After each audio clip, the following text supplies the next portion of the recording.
Mga natira sa bahay ng pamilyang Balsa matapos sunugin ng sospek dahil nagalit nang hindi magustuhan ng ulam na inihanda ng kanyang ina at hindi binigyan ng perang pambili ng alak. Kaya ngayon, magpapaskong walang bahay ang kanyang pamilya. Base sa investigasyon, umuwing lasing ang anak ni Genesilda na si Gerald Balsa. Pagdating ng anak ay agad daghain ng adobong baboy at pritong isda ang ina. Pero di raw nagustuhan ni Gerald ang pagkain. Ang akala ko, hinahaluan na yung pagkain ko.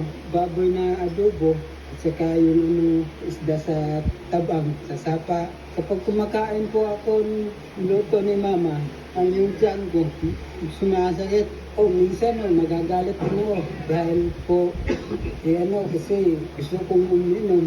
Sa galit, pinalo para ni Gerald ang sariling ina sa paa gamit ang isang kahoy. Maya-maya pa, sinilaban na ng sospek ang kanyang kama na pinagmulan ng apoy.